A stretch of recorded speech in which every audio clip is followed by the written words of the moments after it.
Hello, statisticians and stab wounds. My name is TV Skyn, and welcome back to Final Fantasy XIV, where everything in Kirithis is fine. There are no problems, and everything's gonna turn out great. We just gotta go see our good friend Emmerich, who doubtless has a bunch of really good news to tell us about how good everything is going. Oh, good thing you're back. Things got a bit heated while you're away. Well, no one seems to be in mourning, at least.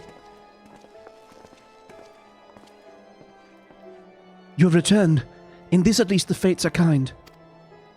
Greetings, First Commander. It pleases me to inform you that Wilfnir has accepted Sir Emmerich's invitation. She has. These are glad tidings indeed.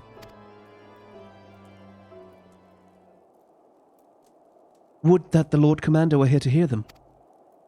Ah, is he otherwise engaged? Aye, sleeping off a knife to the gut. What? What happened? Will he live? The surgeons tell me he will make a full recovery, but had Lord Edmund and Laudatorial not been on hand when the assassin struck, he would not have been so fortunate. For a mercy, they subdued the fiend before he could land the killing blow. Or the telling blow. Attack was just the beginning, though. Not long after, buildings all around the city, including several of ours, burst into flame. Bastards are completely by surprise. We've been dousing the fires, but for everyone we put out, it seems to take 2 more start up. Casualties are mounting, especially in the Broom. It is plain these fires were started by the assassin conspirators. Until they have been rounded up, there will be no end to this. Will you help us find them? Then let us be about it. Yeah, I have a foolproof plan for finding assassins. I will go around the city. I will look for anyone with icons over their head or little glowing spots on the ground, and I'll stand there and then I'll wait. And then usually, if there's any secrets or like assassins or like hidden societies or Illuminati, they'll just sort of come out and like come over to me and like go, hey, we need you're standing on the spot where there was the glowing thing. That means we need to talk to you. Even if we had the same resources to combat the fires as them up in the pillars, we'd still be fighting a losing battle. You've seen the Broom, all them narrow streets with wooden houses crammed together. It's kindling us what that is.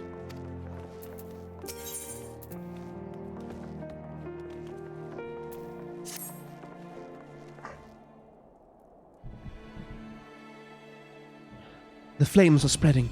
We must needs begin our investigation immediately. Witnesses must be found. Suspects must be identified.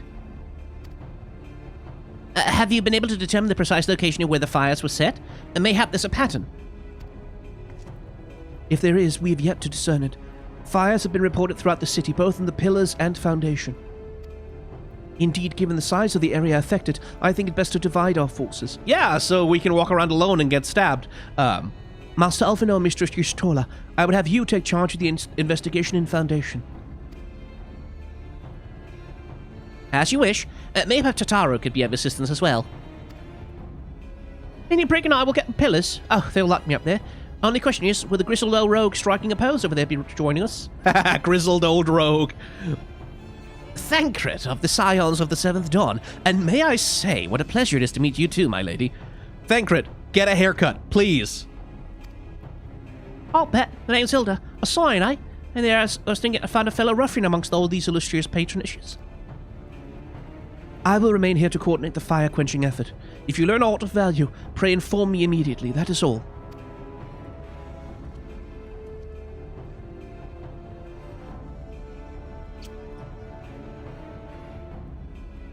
While we could begin by sifting through charred rubble and questioning random passers-by, in my experience, every town has at least one individual who can be counted on to know things he or she should not.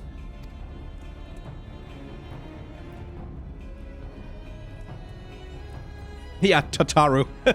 Oh, aye. The infamous Lord Emmeline the Fortemps, lover of women and wine. Though neither care for him that much. Though they say he could gossip for Ishgard. Just the sort of fellow I had in mind. Capital suggestion, Brick. Oh my god, is he gonna be useful?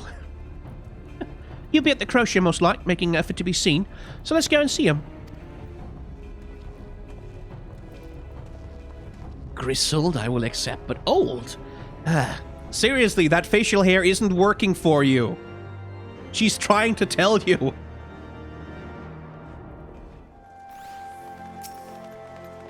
Well, Go on then, talk to the daft sod.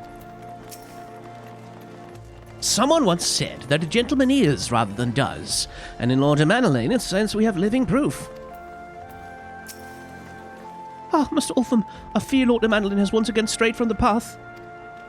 As has been not so often been the case, his renewed enthusiasm for martial training gave way to frustration and disinterest at the first sign of difficulty.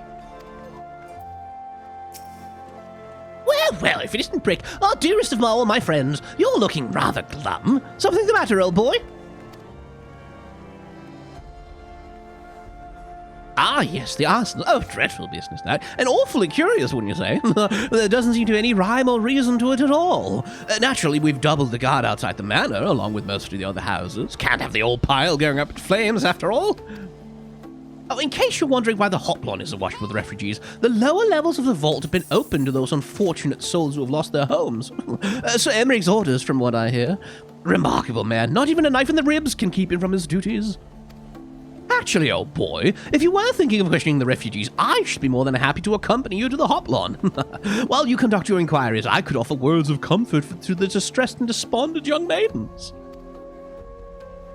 Oh, wait a moment. I know what that is. You're giving me one of your looks, aren't you? Oh, you do me an injustice, old boy. I'll have you know, my heart yearns for but one rose, prickly though she may be. I sense you remain unconvinced. Very well. If it will help to prove the purity of my intentions, I shall gracefully rescind my offer. Now run along and catch those arsonists. That was not entirely what I'd hoped for. Whose idea was it to come here again? Yours, Thancred. Ah, never mind. For our next step, I suggest we divide our efforts. While you question the refugees in the hoplon brick, I shall investigate the locations where the fires were set. Would you be so good as to join me, Hilda?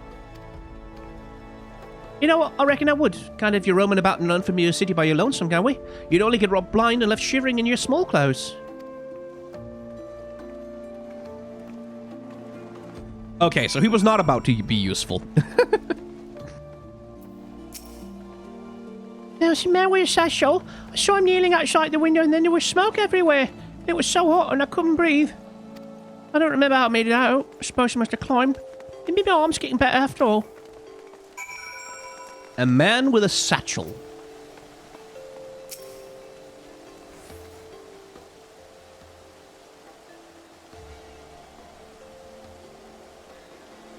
Come, brothers and sisters, there is food and shelter enough for all in the basilica.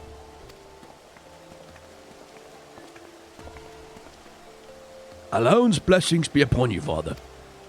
I confess we were not sure we should come. There's so many unbelievable tales these days about the Archbishop and Sir Emmerich and the Dravagnes. Trust in your heart, brother, and pay no heed to the liars of lesser men. They seek only to lead you astray. Do you require succor as well, sir?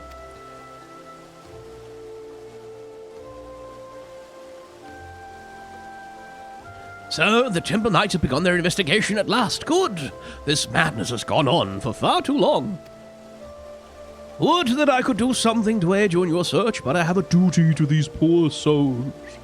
Farewell, and may the fury guide your steps.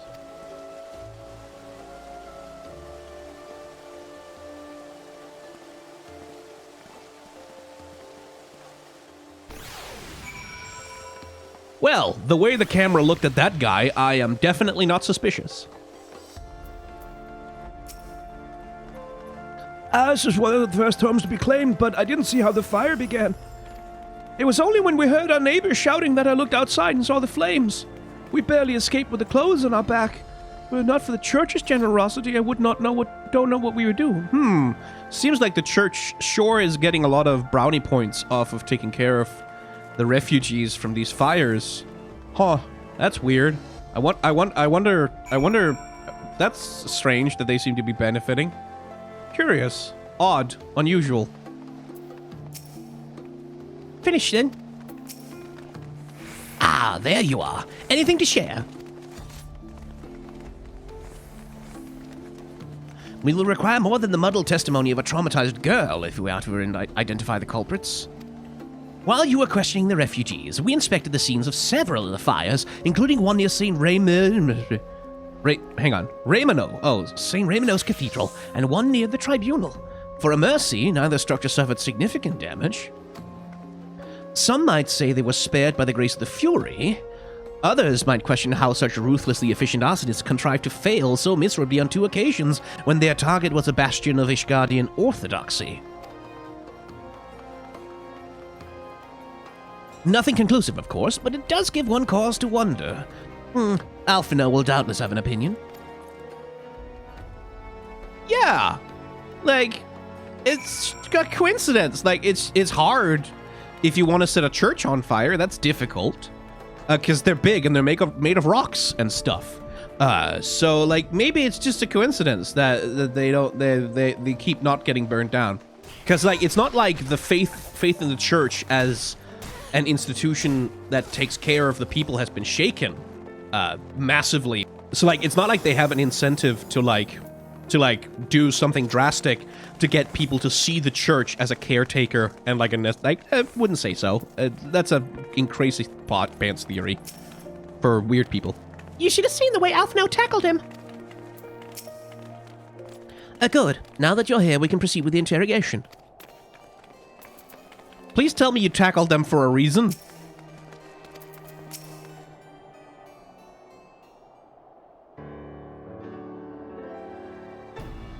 Silence will avail you not, sir.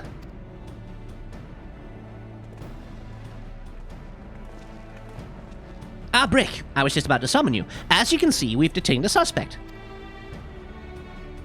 We found this man loitering near the remains of one of the stricken buildings. According to eyewitnesses, he was also present before the fire broke out.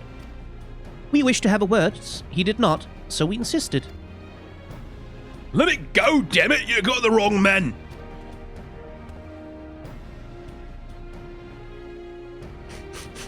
My, but you reek of oil. And are those burns on your hands? An occupational hazard, I suppose. But tell me, does arson pay well? Well, I'm a victim, you imbecile. Look at me. Aye, that you are, after a fashion. You should know that your pious patron has already spun us a delightful yarn about how his pet mongrel slipped the leash and set about burning half the city to the ground. Not very noble of him, I grant you, but then these highborn types rarely do show loyalty to their pets. In fact, he called you rabid and begged us to put you down. That's bollocks! He's the one who told me to keep going! Nice ploy, Thancred. Even a sinner such as me could find salvation in the Fury's work, he said. I left it behind. I tried to with all my heart. He said my prayers every day like a good man. But he came to me! He came to me! And there you have it. Hilda, would you be so kind as to escort our friend here to the congregation? Aye, as long as you don't mind if he's limping when he gets there. He's a captive, Hilda. We don't brutalize captives. That was incredible, Thancred. But how did you know he would confess? Well, I've seen his likeness before. A troubled soul manipulated by men of power and wielded as a weapon. Oh, are we seeing ourselves in him a little bit? I could not be certain, of course, but given the stakes, I thought it was worth the risk. And if our captive had called your bluff? Must we entertain hypotheticals? The world is vexing enough. Thank you, Thancred. Whether by luck or judgment, we at least have confirmed that these arsons were orchestrated by a person or persons of influence. I think it best we now return to the congregation to discuss how best to proceed. Or I could just go and kick the ass of the entire clergy again. I've done it before. It worked last time.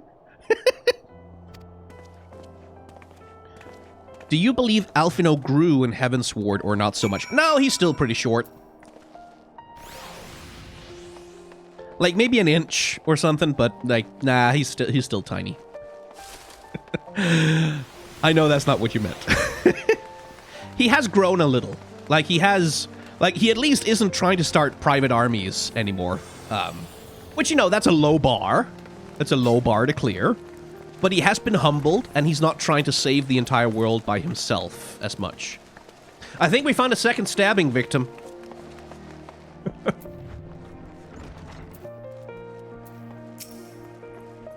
The Temple Knights are interrogating the arsonist as we speak. God's willing, we shall have more information ere long. If If we could but determine the motive behind these fires. Bit of gambling, eh? Fine by me, so long as his luck don't run out. His luck does run out occasionally.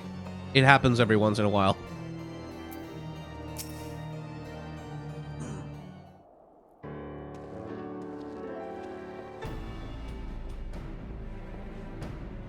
On behalf of the Holy See of Ishgard, I thank you all. The man you apprehended is being interrogated as we speak. Though he fell silent upon realizing we had not turned his master, he will soon tell us what he knows. One way. Please don't torture him. Lucia, for the love of God, don't do that.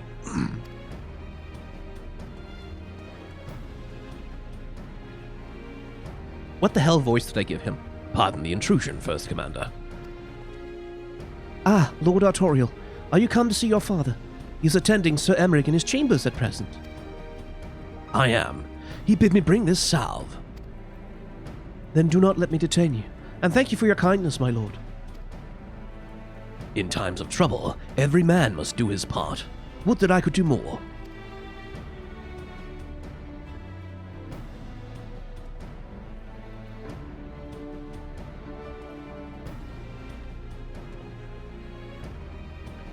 My Lord Artorial did not seem to be in the best of spirits. 'Tis little wonder, Master Alphino. His father is widely slandered, and his half-brother not yet cold in the grave. I mean, yeah. So what are these? Just item level things, I guess.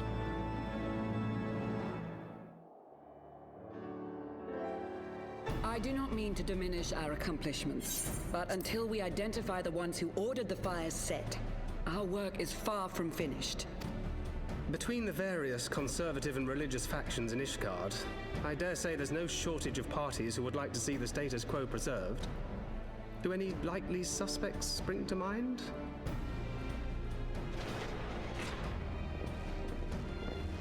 Far too many to count. Lord Commander, your wounds. Are healing well. Thank you. Time is of the essence. Lest we forget, these men would sooner put their own city to the torch than see it change.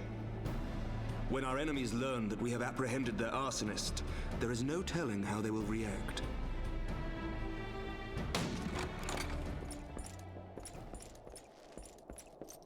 Lord Commander, an armed mob has seized control of the vault. That's how they'll react. And now we know. Tell us what happened, sir. Spare no detail.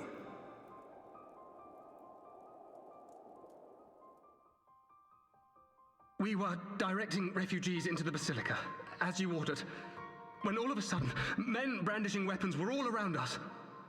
It happened so fast, my lord. We had no time to respond. They've taken the refugees hostage and barricaded themselves inside the vault. And they sent you to deliver their demands. They, the true brothers of the faith, demand that a conclave to select the next archbishop be held forthwith. Furthermore, they declare that you, Lord Commander, are guilty of patricide and high treason, and that you must surrender yourself at once to receive of the Fury's judgment.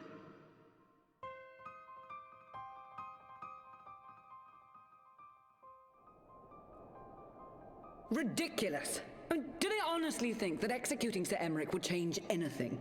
That the truth will somehow die with him? Yes, because it cements their power. These fundamentalists rage against the passing of the old ways, unable to accept there can be no going back.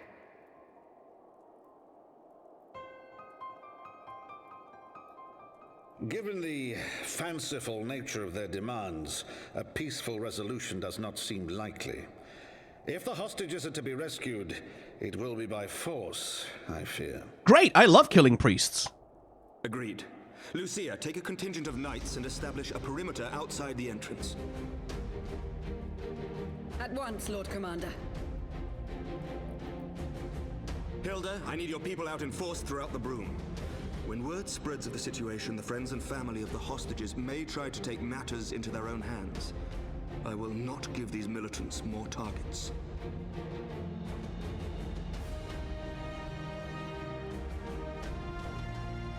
I shall lead the assault on the vault.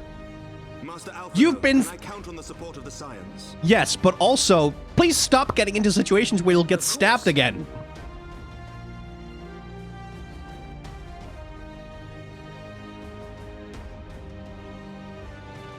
We are in your debt. I shall join you as well, Lord Commander. Or, just let me handle it. Like, maybe I've got this. Your assistance is most welcome, Lord Atwarel.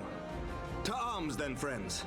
Time is against us. Maybe I could just do it. Maybe you could just stay here, like, surrounded by people who have weapons and armor, and then I could just go and deal with it. I kill gods for a living. Come on.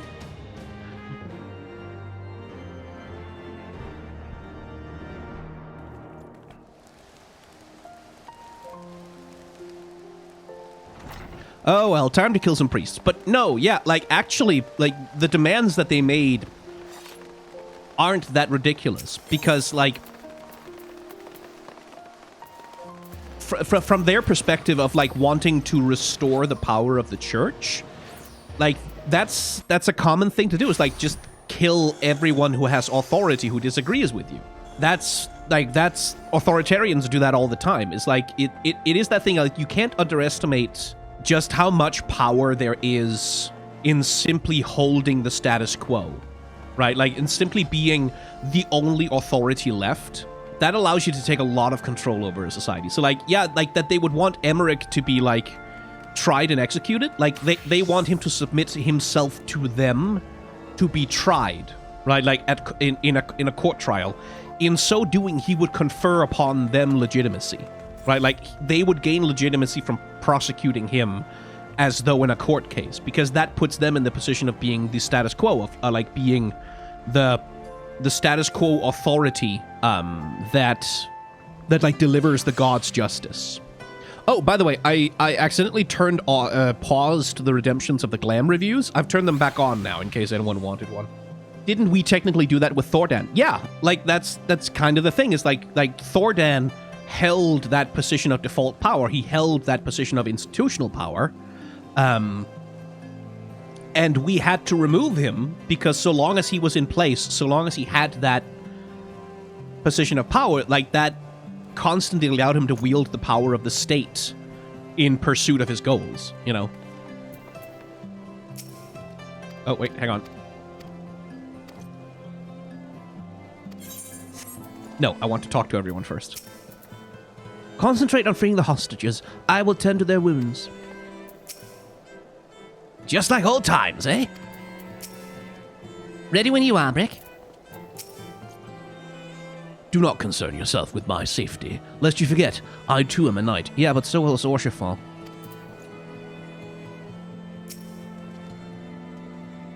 Listen well. We will enter the Basilica silently via this gate. According to our latest reports, there are at least 6 hostages being held within. The numbers and readiness of the true brothers of the faith are unknown. I'm told one have claimed to have served under Thordan the Seventh. Might the same be true of the rest? Given the swiftness with which they seized control of the vault, I think it highly likely, yes. Which means they may well possess the knowledge required to turn the building's defenses against us. Be that as it may, we have no choice but to press on. Lord Otwarel, you're a brave man and true, and none would question your honor if you chose not to risk your life in this endeavor. Are you certain you wish to join us? I'm no stranger to the battlefield, Sir Emmerich. My arm will not falter. My shield will not break. Alone as my witness will bring these fanatics to justice.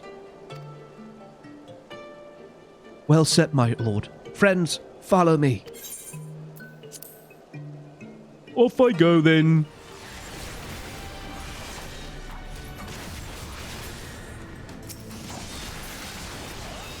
La-da-da-dee.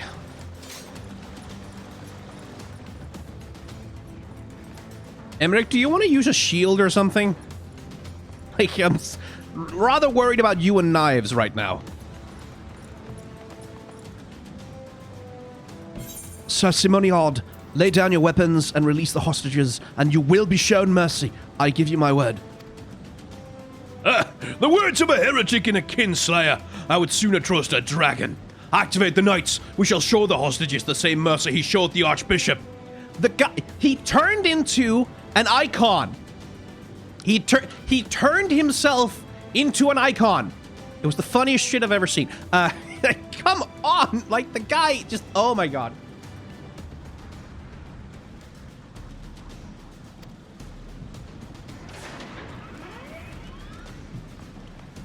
Anyway, I've smashed like half a dozen of those already. Yeah. And Primal Thorin! Unlike you, Emmerich, I'm a man of honor. By my hand you shall receive the Fury's judgment. Motherfucker, did you just hear what you actually said? By my hand you shall receive the Fury's judgment? You just made yourself God, you dickhead. So just to be a trial then. Lord Otwarel, Brick, leave us and save the hostages. I will deal with Sir Mignard.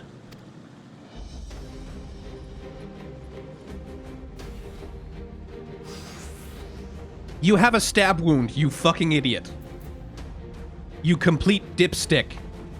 You dumb moron. Okay, well, yeah.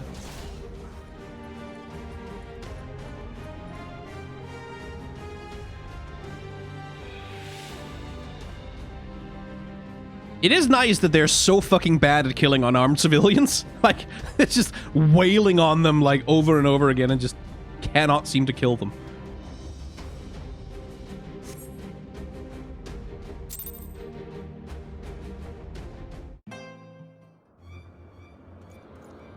Where is he?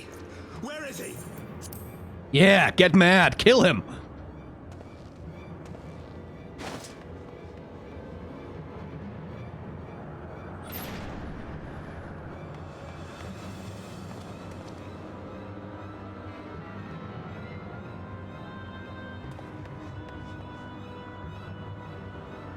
Come no closer!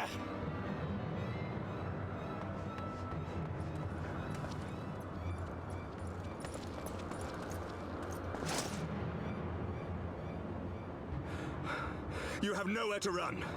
Release the girl and surrender. No, don't release the girl. Don't release her there. Release her somewhere else. Surrender to whom? The blasphemer who throws wide the gates to our enemy?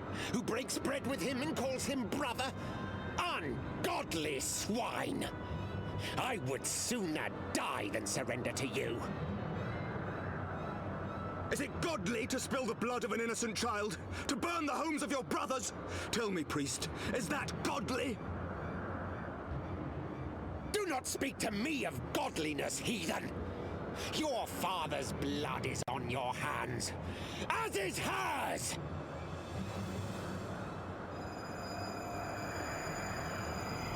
I'm gonna kill you a lot.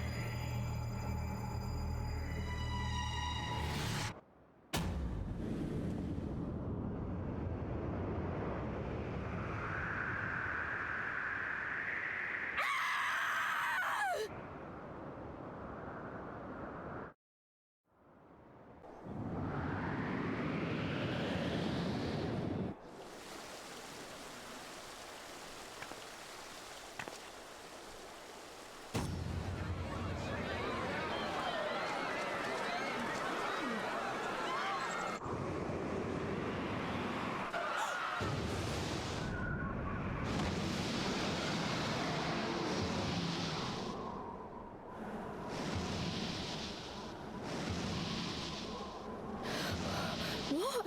But I...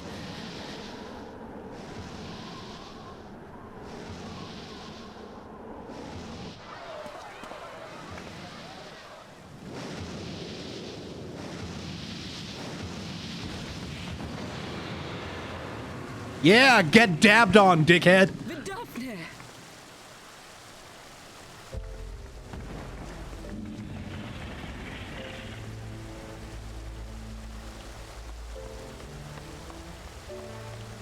Well met, knight.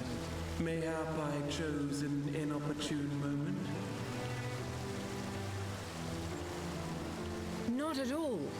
Pray forgive us this most unworthy reception. We are honored to have you with us, and right glad of your aid. Fortune delivered the child unto me. I had but to receive her.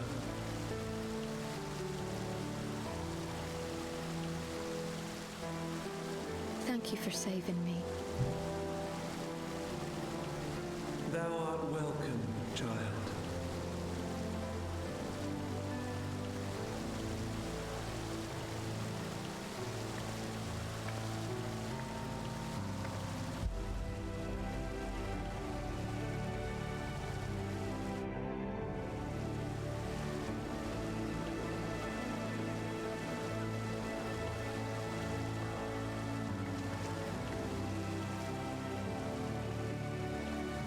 Hey, did we get to kill the priest? Did I get to stab him? I hope I got to stab him. Where's the priest? Did we kill him? Come on! Surely we must have. Never did I think to be indebted to so unexpected a savior. But full glad am I to be so.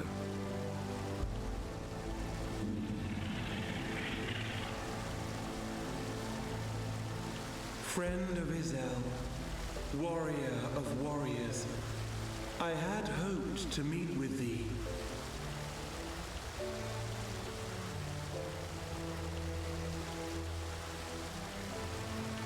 I bear a message from my sire.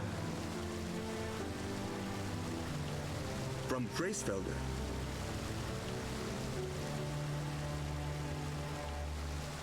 Upon returning to our lands, Nidhogg's shade did sing unto his brood, and they for skies unknown did then take wing.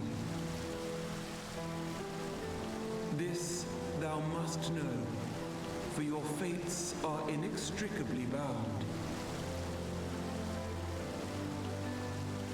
What of Estinian? Is he truly lost to us?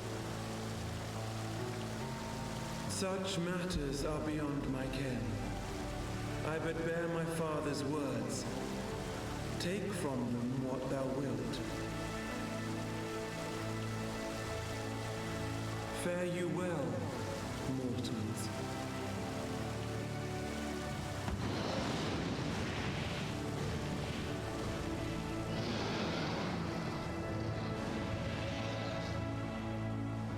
Okay, but the priest, though. Like, I get the... We get... Like, do we not get the...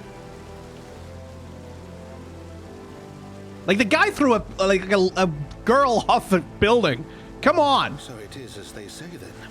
A great white dragon swooped down from the heavens to rescue an innocent child. A most unexpected turn of events, but not an unwelcome one. The people will not soon forget this day. Yet how will they choose to remember it, Sir Emmerich? And will these events serve to bring man and dragon closer together, or drive a deeper wedge between brothers? After 1,000 years, the world these men once knew is changing, and with ungentle swiftness to boot. Though their actions are misguided, their sentiments are only to be expected. You may be sure that others will rally to their cause. I share your desire for a lasting peace with the Dravanians, I do. But I would not see it built on the bones of our countrymen, nor on our own. Wool catching the stream after work. Thank you for the subscription pack, Zadora. I see much of horsifying you, and I could not bear to mourn the passing of another son. Lord Edmund.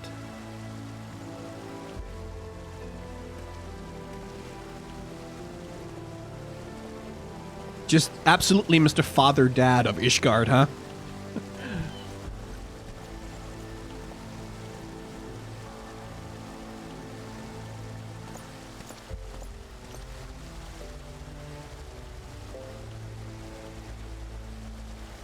Volpibleb, you're hearing tornado sirens? Please be safe.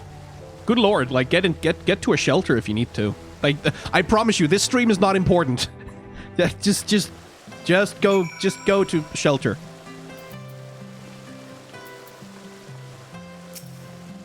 Well, that was timely. Withofnir must have been circling for hours. In the moments before Withofnir appeared, I contemplated teleporting the girl. Thank the 12 that I did not.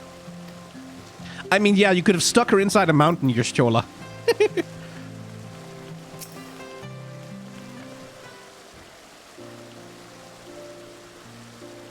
This has been a day of surprises, has it not? 'Tis but a pity Withofnir could not stay longer.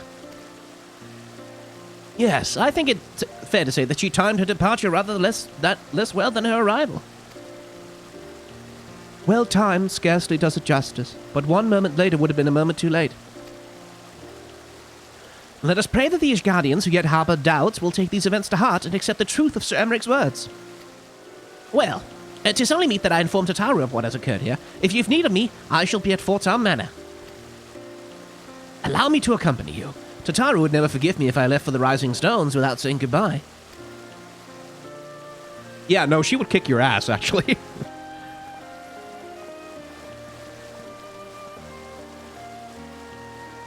A moment, Brick. I wish a word. Tell me, does Thancred seem quite well to you? Well, he has lost a lot of his fashion sense.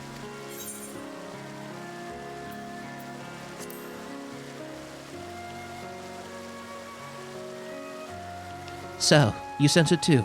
A subtle change, imperceptible to most. I myself did not notice it at first, but upon closer examination, I saw that his etheric flow had been irreparably disrupted. As a result, I strongly suspect that his ability to manipulate ether has been compromised. Simply put, Thancred may no longer be able to wield magics. It would do much to explain why he chose to remain within the wilderness instead of seeking us out. He would have been compelled to rely solely on traditional methods of travel, significantly prolonging his journey. And when he learned that a nearby beast tribe was making preparations to summon a primal, it may well have seemed more sensible to wait.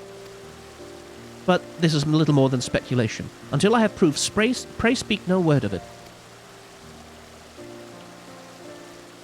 Right then. I should be on my way. Trial may have charmed Master Matoya for now, but who can say how long it'll last?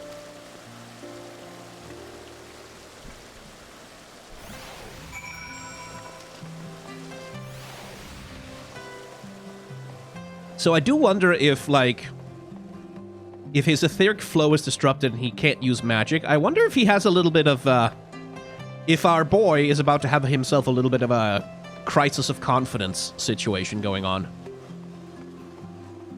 About to feel a little unworthy, a little useless.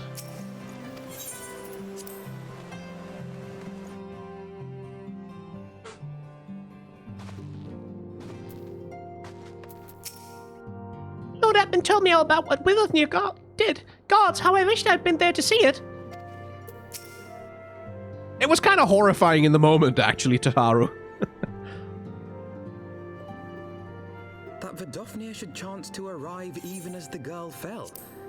Truly, I could not have planned it better myself.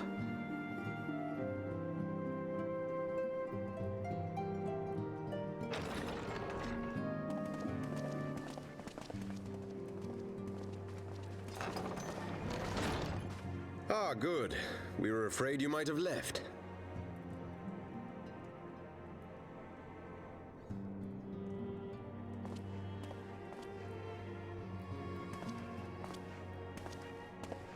A shield, my lord?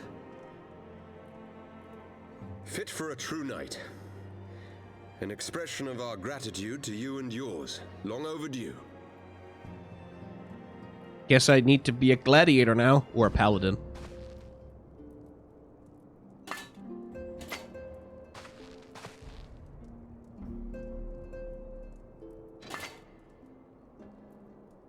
But there is something else I would discuss ere you part. Something which cannot leave this room. My father will soon step down as head of our house. Sir Emmerich was not the only one to fall under suspicion following the death of the Archbishop. There are some who believe my father complicit in a coup d'etat. 'Cause he is. Thus he intends to renounce his title to absolve our house of suspicion and secure the support of our peers. Yes, but also, let's all just be clear about this in this room. We did commit a coup d'etat. We murdered a head of state so that one of our allies could assume his power. That is... there is no universe in which that is not a coup d'etat. That's what it is. It's a coup. We committed a coup. It was a good idea because motherfucker had to be gotten rid of, but we did do a coup. That is a thing which we did. Surely there must be another way to convince Houses Durandare and Zamail. So I said to him. Alas, he will not budge.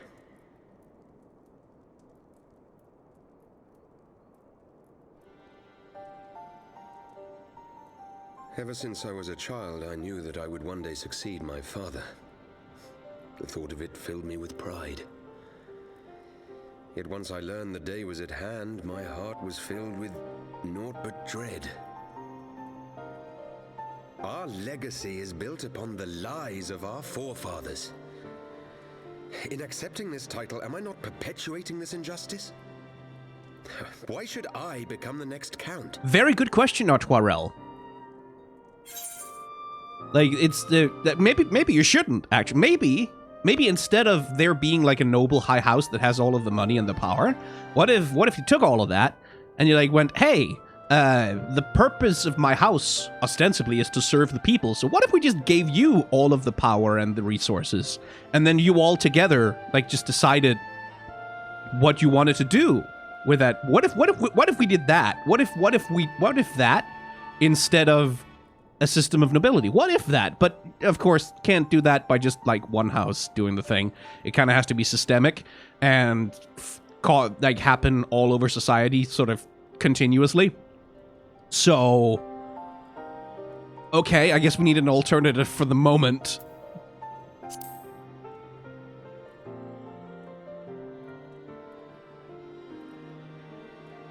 You sound just like him.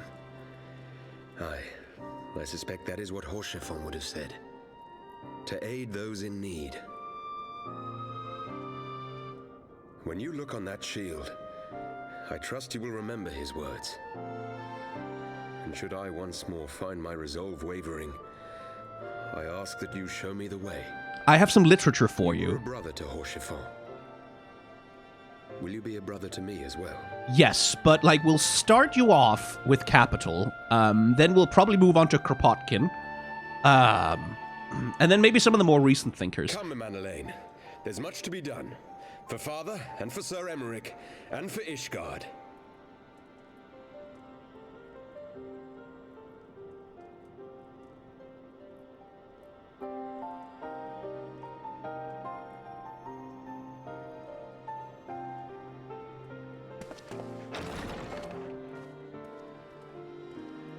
Wow, automatic doors.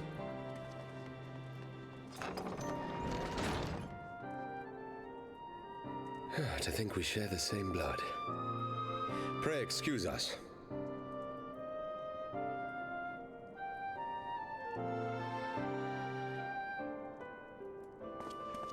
A brother to Horschiffon. Days of promises and vows, of tentative first steps into an uncertain future.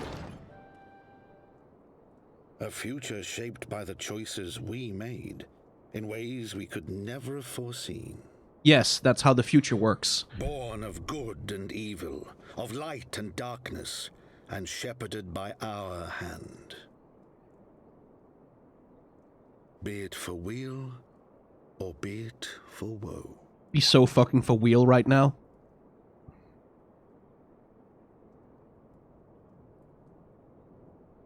From the memoirs of Count Edmund de Fortom, Heavensward, as light goes, so goes darkness.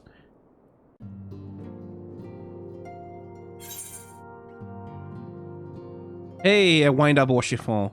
What isn't dead, or is recreated in a goldsmith's workshop, can never die. Jesus. It's a nice shield, though. It's for glam, obviously, but, you know. Don't really need that for anything.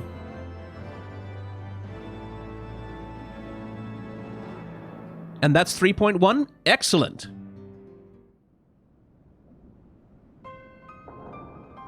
Hey, there's our boy. This is thy proof. The Garen oracles. It is a truth long forgotten. A tale of the beginning and of the path we've been set upon. Don't know who's talking. Presume it's an Ascian. Yeah, there he is. It's that guy. Our fates were ordained long ago, Archon. The Galleons are no exception, nor the Triad. You know what must be done.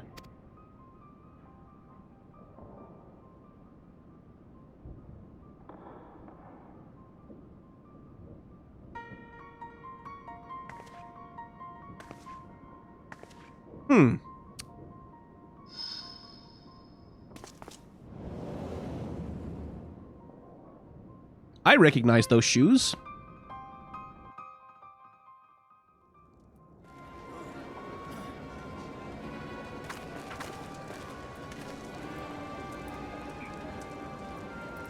I also recognize that hat, I think.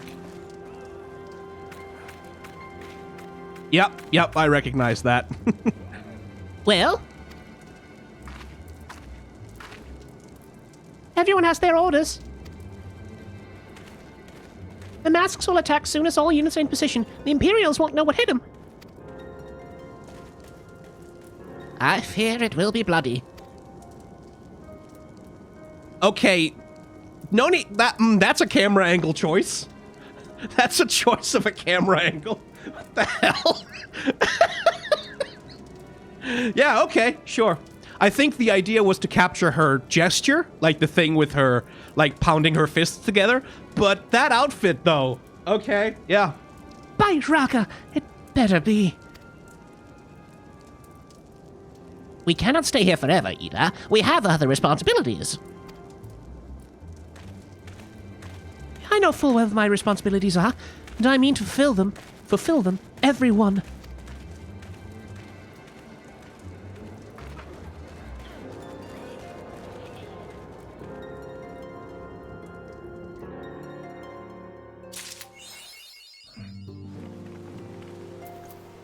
I do, and this, sorry to be gross for a second, but I do kind of feel like Ida, like, as a character, she's one of the characters where it does feel like sexualizing her character design makes some sense. At least in the sense, like, I get the... Hey, thank you very much, General. So, she feels like a character where, like, she's kind of supposed to be a bit of a bimbo. Like, it kind of feels like she's supposed to be, like, sort of high femme, very hot, and then also kicks people's ass. Like, that kind of feels like the concept of the character. So I don't feel like it's necessarily wrong to sexualize Ida as a character. Although the way that they did it there was kind of silly. Like, I feel like there's, like... like, just staring at her tits like that is a little bit classless. Yeah, bimbo respectful. Like, I should say, I never use the term bimbo as a negative. Like, I know it's a negative connotation, but like, I see it as kind of cool and fun. Yeah, like in the way that she's a female himbo, exactly. Like someone who's kind, who's smart, who's funny, or maybe not necessarily smart, but like someone who's kind and funny and like treats other people with respect and who's gorgeous and beautiful and like yeah, like that kind of thing.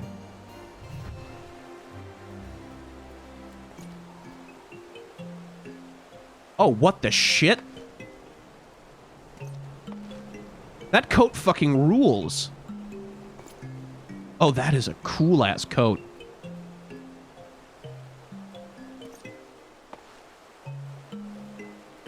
Oh, I want that in real life. Like with the, like, you have the coat itself and then like a cape and then these things down over the front with like shit on them. Oh, that rules. I don't think it would fit Brick, but...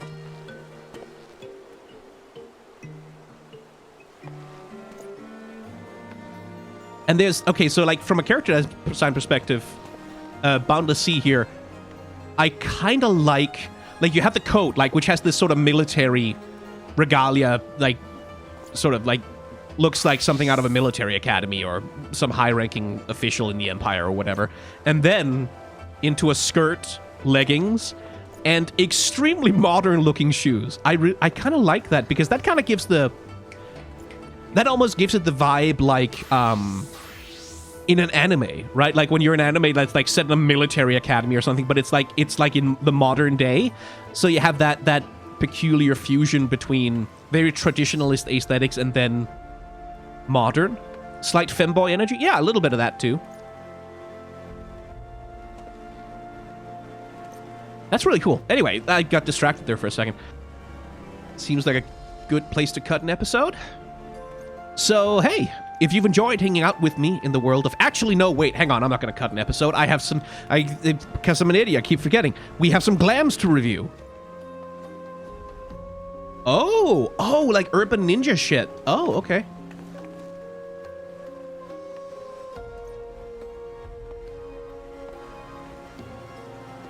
Yeah, like the hat and the bandana.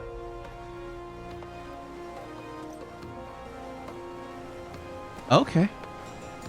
So using the white and the dark a lot here. So I take it that's like a tattoo or face paint that you've got going on over the skin there?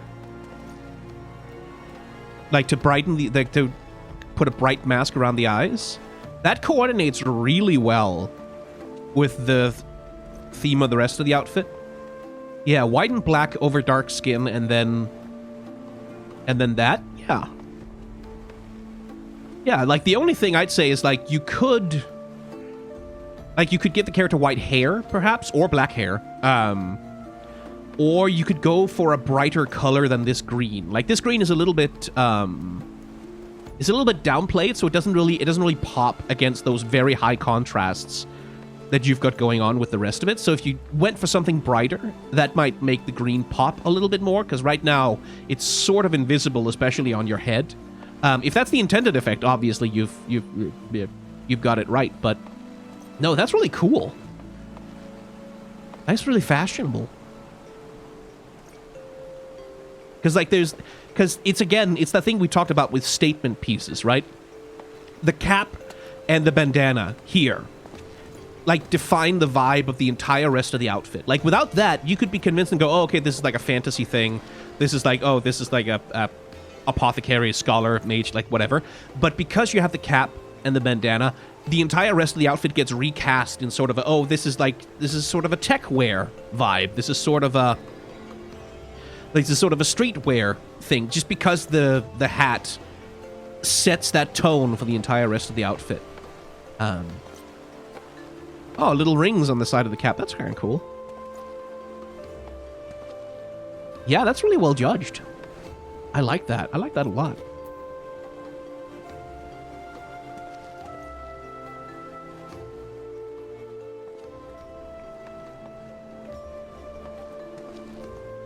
You are sitting down. Makes it hard to see. There we go. Okay, another similar theme here, like where we have like the light and dark going on. So you have like fairly dark skin, white hair, and then the bright armor with dark accents on it. Yeah. Really nice coordination between like the horn, like the dark color of the horns, and then like the scaliness of the tail, along with, you see how the armor sort of has scales on it around the back. Like that tracks really nicely with the shape language of the tail. You could probably get away with white horns, like with this outfit especially, like having a white tail. That would make it look like fully like it was part of the armor, which would be pretty cool, probably. Hang on. Sit, Brick. Okay. Ooh. Oh, that's kind of... so there's like... Okay. I thought the legs were armored for a second, but they aren't. They're padded. Oh. Yeah, that's a good combination, because, like, if it was a full set of armor, I feel like maybe it would feel a little too bulky. But, like, with the boots, like, in the soft leather, and then, like, the soft leather padding on the legs, I think that's a good balance between looking armored and looking agile. Like, for a gunner. Or a machinist, I have to assume.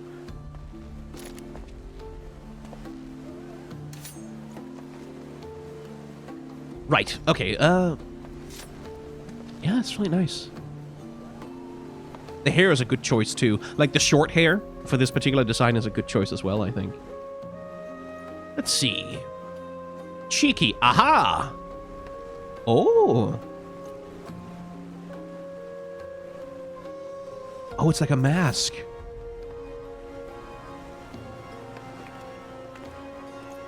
Kind of wish it was daytime, but oh well.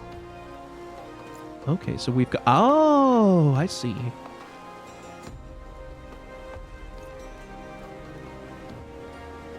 Again, I like the white tail. Like when you're working with like with the aura, and they have the horns, they have the scales. They're gonna be noticeable. There's no way to hide them away. At most, you can make them blend, but I think it's quite good when you like go for a contrast. Like when you, hey, bright light, thank you. I think it's nice when you go for a contrast, like when you let the horns and scales, like, pop compared to the rest of the outfit, because that's kind of the point of being an aura, right? It's like you want to show off all the dragon shit that you've got on you. So like, I like that we have like this fairly dark outfit, like dark hair, fairly dark skin, and then these bright white horns and this bright white tail that sort of pops out from under it. Like that makes it, that does make it stand out really nicely. Other than that, this is just a really sleek outfit. Like,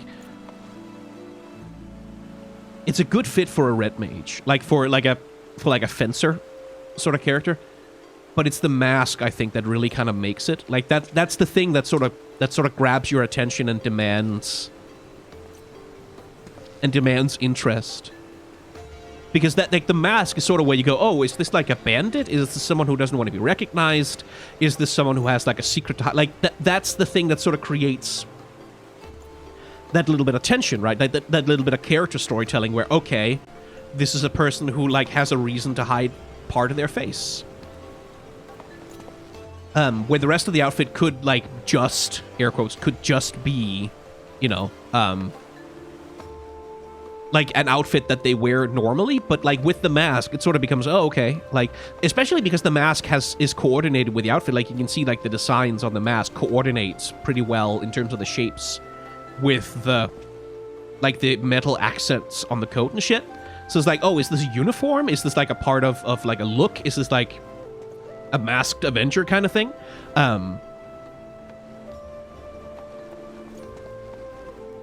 And that creates a point of interest. That creates a point of like, oh, like that's intriguing. So I really like that. I like the purple as well. Like I like that you have like the very dark, and then you have these purple accents here and there on the outfit. I would love if, like, I don't know how much you can do with dyeing this kit, but like the only thing that sort of pops a little bit against it is the brown, red, sort of maroon collar that you've got up here. Because that coordinates with the strap around, like, with the bag there. But if that could be made purple, I think that would make the whole thing come together. But that's, you know, that's up to the color options that you have available in dyeing it. Oh, Lanipator! Thank you for raiding. Welcome along. I'm just cutting the end of an episode of my VODs here, and we're reviewing glams from people. So, hello. I hope you like looking at cool Final Fantasy glams, because, good lord, the people who follow me around have some really nice ones. Oh, is this a samurai thing? Oh, yes it is.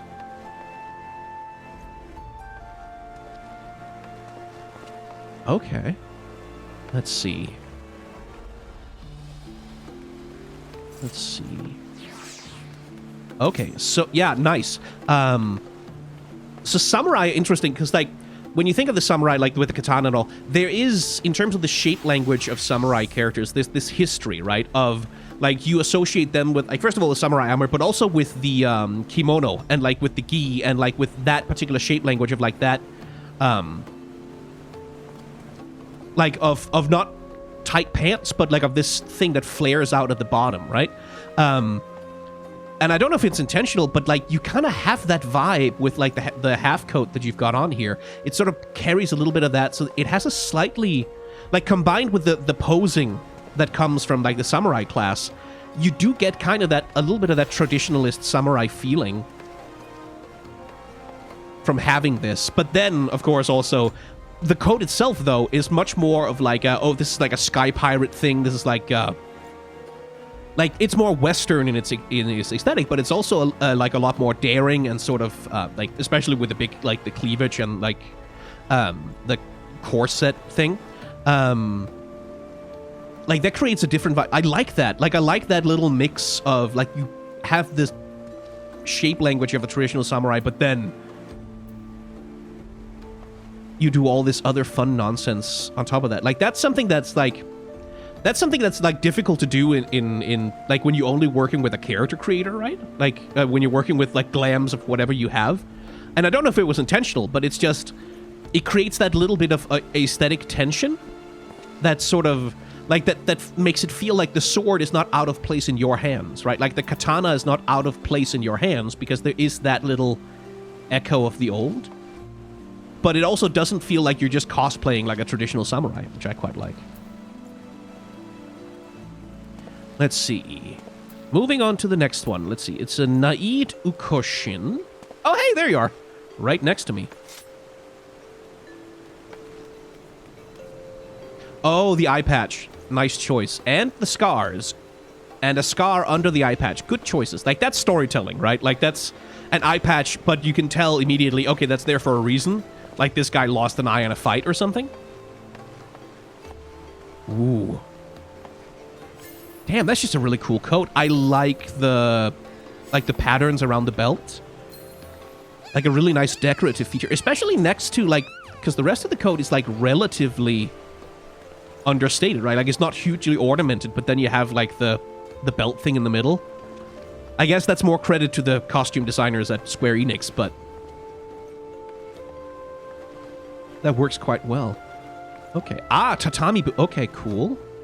Because here again, like, the thing we just talked about, like, the tension between traditionalism and modernism, where you have this top part of the armor set that, on the one hand, is, like, more of a sort of modern Final Fantasy aesthetic, right? Like, more of a, like, a Western armor design. But then, on the other hand, it has that Ronin thing going on.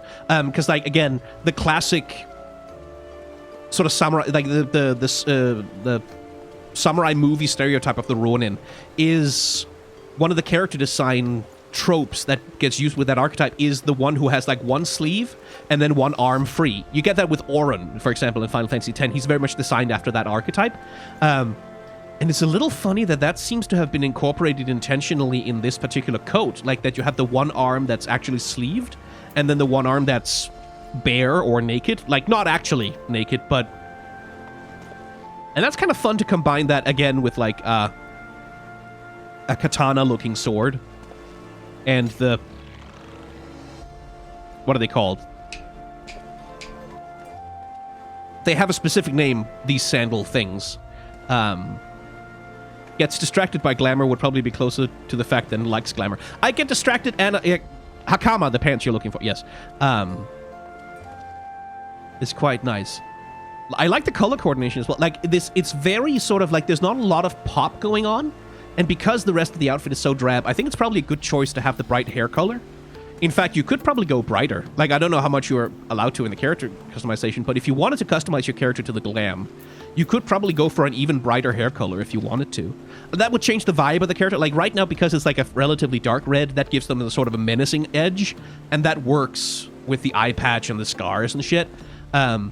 If you wanted them to look a little bit more, like, optimistic, a little bit more shonen protagonist, you could go with a brighter color in the hair. And that would sort of brighten up their vibe a little bit. But if you want them to be, like, sort of brooding and edgy, probably the dark red or, like, going a full black could also actually work with that. Although you might want, like, a colorful earring or something. Like, I kind of feel like if there is a thing where you can get an earring on just one ear, and you could put it the opposite side to the eye patch, then, like, some kind of bright red earring or something would really create, like, a nice asymmetry in the face that, like... Don't know if that's possible with glams, but, man, that's really cool. Anyway. Not me looking at these people and sort of planning the glams I want to make for myself. Let's see. Let's do one last one for this episode. Oh, that's more of a traditionalist.